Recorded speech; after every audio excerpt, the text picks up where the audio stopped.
John Fund is an editorial writer at the Wall Street Journal, author of Stealing Elections, How Voter Fraud Threatens Our Democracy. And Princella Smith is the chief advocate at American Solutions. Princella, let me start with you. All right. I don't understand. I mean, I saw the debate with Palin and Biden, and when they were talking about, oh yeah, well, you know, it's this predatory loans that are going on, I saw the audience. Nobody was tracking up. All of a sudden, she said personal responsibility, and America connected, both Democrat and Republican, and it went right off the top of the screen.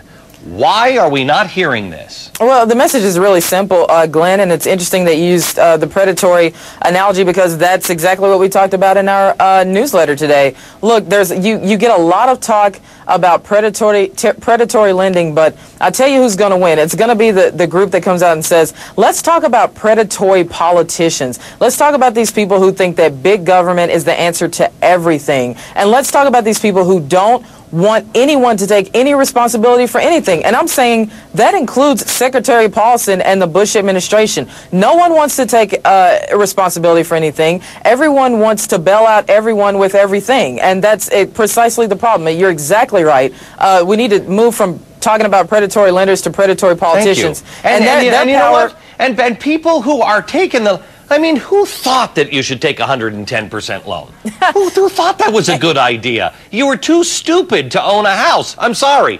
The American dream is the American dream that you have to earn, not what Obama is trying to turn it into, the American promise. John Fund, why doesn't John McCain actually come out and say, you know what? The first thing we're going to do, because this is what I would do at my house, is cut spending. Across the board, 10% cut everywhere.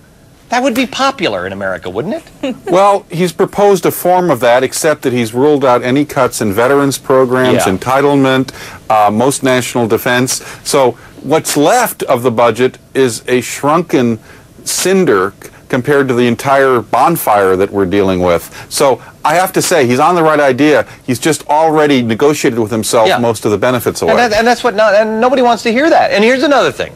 Again, I know we're playing the why isn't somebody doing this game, but I just took some clips. And we just took the clips. We just went back into the archives and we just took people who claim that they're on our side. They're the ones that are they're going to be the watchdogs now, make sure that nothing goes wrong. Why is this not a John McCain commercial right now? Watch this.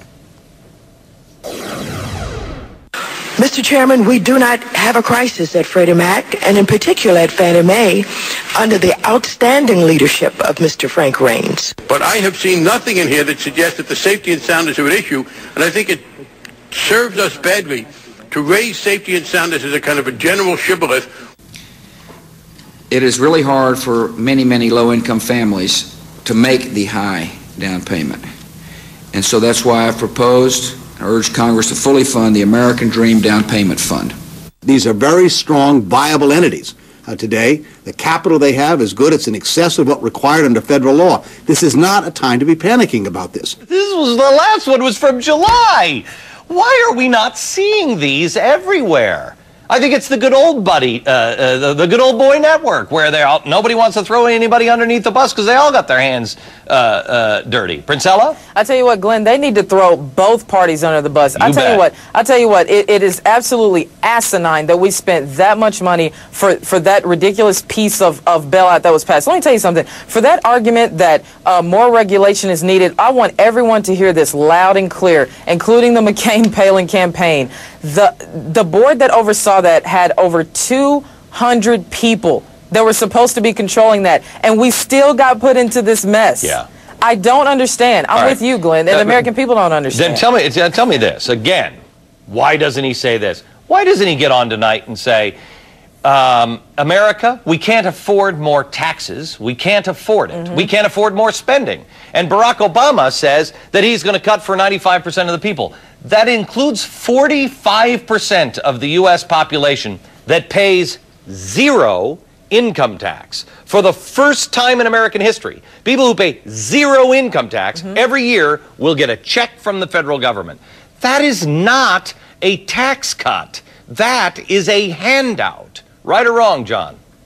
Well, I think it's a dramatic expansion of the welfare state. And you know, economists and political scientists have long warned that once a country reaches the point where more people are getting an income from the government than are earning income on by themselves, then you have a tipping point, because people will always vote for more politicians to give them goodies, because that is the natural progression of the decline of the welfare state. Do either of you guys believe that about America? Because I have to tell you, I have so much more faith in the American people that if we had somebody who was shooting straight, if we believed that our government would actually cut the funding and actually pay down the deficit, not grow the government. If we believed those things, I think people would do the hard thing for their kids. Glenn, there are a lot of people who want to do this, but let me explain, I think, one of the reasons why John McCain and some others are not going after Fannie Mae and Freddie Mac. Let's be clear. If you went after them, you'd have to look at the Community Investment Act of 1977, which was expanded by Bill Clinton and expanded by George Bush.